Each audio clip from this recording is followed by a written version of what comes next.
Let's talk about some ways to prevent heat illness and prevent exertional heat stroke in sports. I'm Dr. David, orthopedic surgeon and sports medicine specialist, and I provide education, information, commentary on all sorts of sports and exercise injuries, injury treatments, and injury prevention for athletes and active people so that you can stay healthy and perform your best. I've talked recently about steps that you can take or an athletic trainer can take to prevent a kid that goes into exertional heat stroke in sports like high school and college football, can prevent that athlete from dying.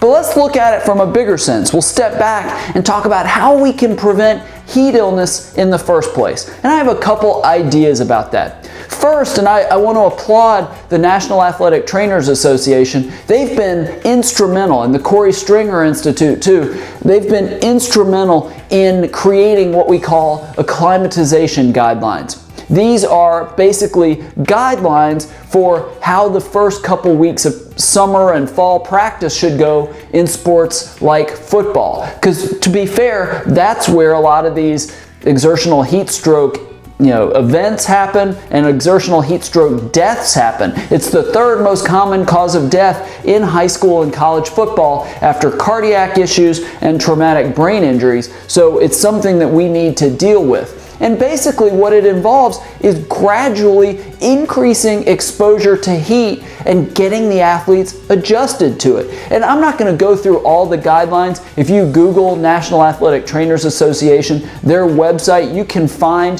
the guidelines. Hopefully your state athletic trainers association has gotten these guidelines passed in your state because we know that basically schools that are in states that follow these guidelines and have athletic trainers don't have deaths from exertional heat stroke. So I mean, it's as simple as basically you start without pads and helmets and things like that, and it's short practices and gradually no two-a-days, and you gradually add in more practices and you add in more time, more exposure to the heat, and add the uniforms as the athlete starts to adjust. Very, very important. I think that that's a big, big deal.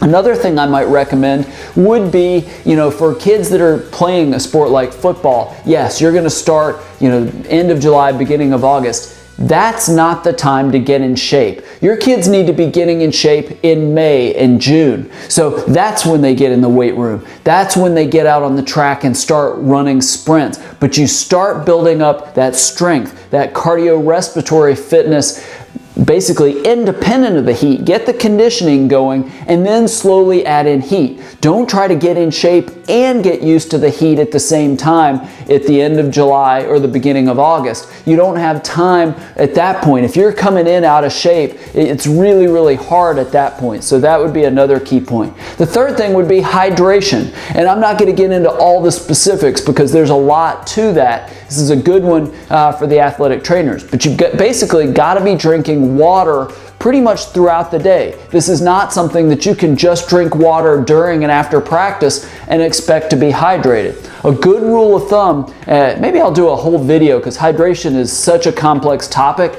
but basically weigh yourself right before practice and right after practice, and depending on how much weight you lost, that's how much water you need to consume to get that back to normal. Basically, you want to be drinking enough water throughout the day and during practice so that you don't lose weight basically from sweat. So I think those are very, very important messages. There's a lot more in the way of prevention, but I wanted to start with those three big things. I talk about exertional heat stroke in my new book, That's Gotta Hurt, The Injuries That Change Sports Forever. And I talk about one of the most famous deaths from exertional heat stroke. It's a really, really informative look. It's scary, obviously, and it's heartbreaking, but the factors that were involved in that death are largely what happens to the high school and college kids that suffer exertional heat stroke. So I think it's really important to read that. We talk about the treatment and how you can prevent a death from an athlete that goes into the exertional heat stroke if you identify it quickly and if you treat it very, very quickly and treat it the right way. And we talk about all sorts of different steps, even more than what I just talked about here, to prevent these from happening in the first place. Below this video, there's a link, tghbook.com, where you'll find links to order it on Amazon and Barnes & Noble and Books A Million, Indiegogo, Powell's.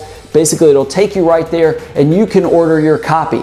If you order That's Gotta Hurt before June 6th, they'll send you an email confirmation. There'll be an order number on it. Bring that order number, copy it, paste it into a field that's on tghbook.com. We have this system that basically checks to make sure that it's actually something that you ordered and you didn't get that code from somebody else. And you'll get signed up for all kinds of free bonuses, absolutely free. Like I said, courses, ebooks on ways to stay healthy in sports, ways to make sports safer, ways that you can identify and avoid sports and exercise injuries. So if you're just a sports fan, I think you'll find it entertaining, all those bonuses. If you have kids that play sports or you like to exercise and stay active yourself, this will definitely help you stay out of the operating room, stay out of the doctor's office, but stay active and perform your best. I think you'll find it very, very helpful. The book and all of those free bonuses. That's Gotta Hurt, the injuries that change sports forever. If you have friends that have kids that play high school, college football in hot and humid months, send this video to them. I'd really appreciate it. I think this is a very, very important message.